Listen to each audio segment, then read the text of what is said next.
PHP star of the ম্যাচে আমন্ত্রণ সকলকে, আমি মাহমুদুল আশিক। দর্শক, আজকের ম্যাচে হাই ভোল্টেজ ম্যাচে মুক্তিযোদ্ধা বনাম আবাহনীর সাথে ম্যাচটি যারা ঘরে বসে দেখেছেন স্পোর্টসের পর্দায় অথবা মাঠে এসে যারা দেখেছেন, হাই ভোল্টেজ একটি ম্যাচ দেখেছেন এবং একই সাথে আজকে আবু বকর সিদ্দিক জীবনের বোলিং ঘূর্ণিতে আবাহনীর জয়, সেই সাথে চ্যাম্পিয়ন শিরোপার এগিয়েও গেল কিন্তু আবাহনী।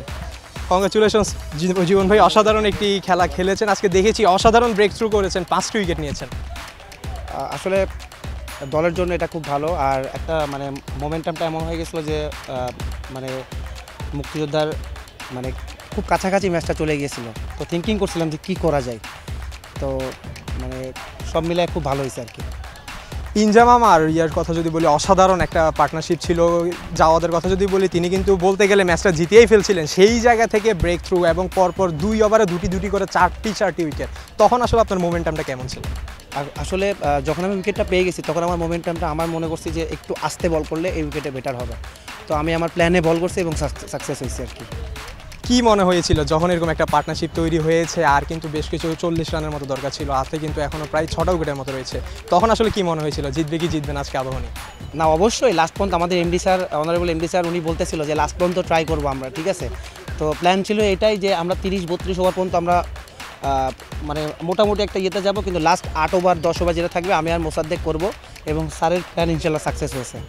আবাহনী দলের কথা যদি বলি, এরা কিন্তু খুবই ইতিহাস সমৃদ্ধ একটি দল, বাংলাদেশের জন্য গৌরবের একটি দল। সেই জায়গা থেকে আমরা যদি ডিপিএলের কথা বলি, সেখানেও আবাহনী চ্যাম্পিয়ন হয়েছে। আজকের ম্যাচে জয় দিয়ে কিন্তু চ্যাম্পিয়ন্স দৌড়ে একদম এগিয়ে গিয়েছে এবং বলতে গেলে জয়টা ছিনিয়েও নিয়েছে, চ্যাম্পিয়ন হয়ে গেছে। আসলে কেমন লাগছে? আপনি কিন্তু একই সাথে দলের অধিনায়ক।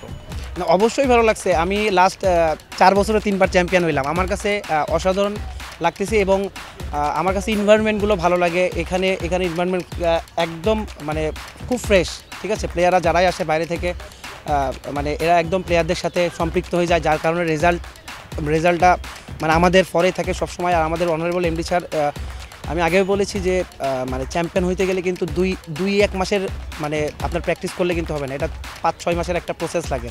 তো আমাদের এমডি স্যার কিন্তু লিগের আগে থেকে আমাদের এগুলো প্র্যাকটিসের মাধ্যমে আমাদের ইয়ে করে রাখে আর কি।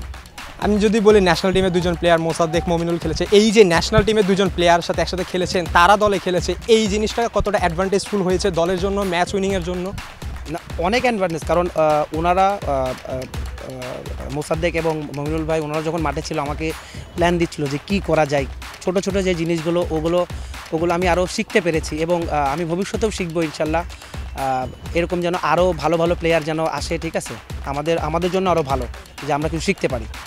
গত বছর আনবিটেন চ্যাম্পিয়ন, এবারের ম্যাচে একটা যদিও হারে, বাট এবারেও চ্যাম্পিয়ন হয়েছেন। এই যে দলের অধিনায়ক হিসেবে পরপর 2বার চ্যাম্পিয়ন বলছিলেন, 3বার চ্যাম্পিয়ন হয়েছেন, নিজের ব্যক্তিগতভাবে কেমন লাগছে এবং দলের জন্য সর্বশেষ মেসেজ কী দিবেন আজকের ম্যাচ জয়ের মাধ্যমে, চ্যাম্পিয়ন হওয়ার মাধ্যমে? দলকে তো অসংখ্য ধন্যবাদ, এবং আমাদের অনারেবল এমডি স্যারকে, ওনাকে অসংখ্য ধন্যবাদ, কারণ ওনার প্রচেষ্টায় আজকে আমরা চ্যাম্পিয়ন হতে পেরেছি। এবং যার কথা না বললে না, আমাদের তারেক ভাই, উনি সবসময় আমাদের পাশেই থাকেন। তো দলের জন্য এতটুকুই বলবো যে এটা আমাদের বেস্ট এফোর্ট ছিল, এবং এই বেস্ট এফোর্টের কারণে আমরা চ্যাম্পিয়ন হতে পেরেছি। অভিনন্দন ভাই, একই সাথে শুভকামনা আপনার পরবর্তী ম্যাচের জন্য। ধন্যবাদ। দর্শক, কথা বলছিলাম আবু বকর জীবনের সাথে। অসাধারণ বোলিং পারফরমেন্স দেখিয়েছেন আজকের ম্যাচে, 35 রান দিয়ে 5টি উইকেট নিয়েছেন। সেই সাথে আজকের ম্যাচে আবাহনী জয় দিয়ে চ্যাম্পিয়ন ট্রফির দিকে নিজেদের এক ধাপা এগিয়ে গেল। তবে বলতে গেলে আজকের ম্যাচের জয় দিয়ে কিন্তু আবাহনী জিতে গিয়েছে এবং আবাহনীর হাতে আরও একটি ম্যাচ রয়েছে। এই ছিল আজকের PHP star of the match. দেখা হবে কাল নতুন কোনো স্টারকে নিয়ে, সেই পর্যন্ত থাকুন এন স্পোর্টসের সঙ্গে।